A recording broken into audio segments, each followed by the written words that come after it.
नमस्कार दोस्तों, आज हम बात करेंगे एकादशी की। शुरुआत करते हैं एकादशी व्रत की कथा के साथ। प्राचीन समय की बात है, सतयुग में मुर नामक एक असुर था। यह अत्यंत ही शक्तिशाली, क्रूर और पापी था। उसने देवताओं और ऋषियों तक को अपने अत्याचार से पीड़ित कर दिया था। जब अत्याचार असहनीय हो गया तो सभी देवता भगवान विष्णु की शरण में गए और उनसे रक्षा की प्रार्थना की। भगवान विष्णु ने देवताओं को आश्वासन दिया और उस राक्षस मुर से युद्ध करने चले गए। युद्ध अनगिनत वर्षों तक चलता रहा। मुर असुर अत्यंत मायावी था और बार बार अपनी शक्तियों से देवताओं को परास्त कर देता था। अंततः भगवान विष्णु बद्रीनाथ के पास हिमालय की गुफाओं में विश्राम के लिए गए। मुर असुर ने सोचा कि अब यही अवसर है जब वह विष्णु जी को मार सकता है।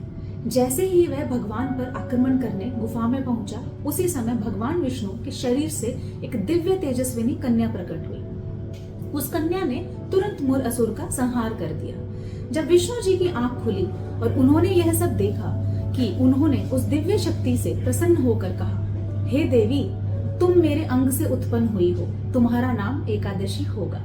जो भी मनुष्य इस दिन उपवास करेगा वह सभी पापों से मुक्त होकर मोक्ष प्राप्त करेगा। तब से यह तिथि एकादशी कहलाने लगी और हर मास के शुक्ल व कृष्ण पक्ष की 11वीं तिथि पर इसका व्रत रखने का विधान हुआ। अब जानते हैं एकादशी का महत्व। एकादशी व्रत रखने से सभी पाप नष्ट होते हैं और आत्मा पवित्र होती है। यह व्रत भगवान विष्णु को अति प्रिय है। केवल भोजन का त्याग ही नहीं बल्कि बुरे विचार, क्रोध और मोह का त्याग करना चाहिए।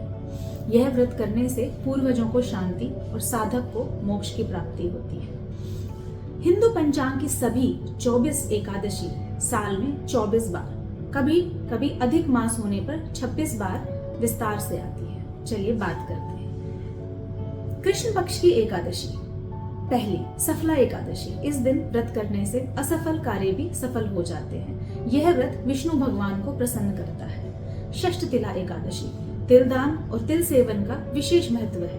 पाप नष्ट होते हैं और पुण्य की प्राप्ति होती है। विजया एकादशी, इस व्रत से सभी संकट दूर होते हैं। माना जाता है कि भगवान राम ने लंका विजय से पहले यही व्रत रखा था। पाप मोचनी एकादशी, यह व्रत पापों से मुक्ति और आत्मशुद्धि प्रदान करता है। वरुथिनी एकादशी, व्रत रखने से सुख, समृद्धि और दुर्भाग्य दूर होता है। अपरा एकादशी, इसे अचला एकादशी भी कहते हैं। व्रत रखने से अनेक जन्मों के पाप मिट जाते हैं। योगिनी एकादशी, व्रत से रोग, शोक और बुरे कर्मों का नाश होता है। कामिका एकादशी, भगवान शिव और विष्णु की पूजा का विशेष महत्व है। पितृदोष दूर होते हैं। अजा एकादशी, इस व्रत से अनगिनत पापों का नाश होता है। इंदिरा एकादशी, पितरों की मुक्ति के लिए यह व्रत विशेष फलदायी है। रमा एकादशी, लक्ष्मी जी की कृपा प्राप्त होती है, दरिद्रता दूर होती है। उत्पजा एकादशी, इसे एकादशी की जननी माना गया है। इस दिन से व्रत रखने की परंपरा शुरू हुई थी।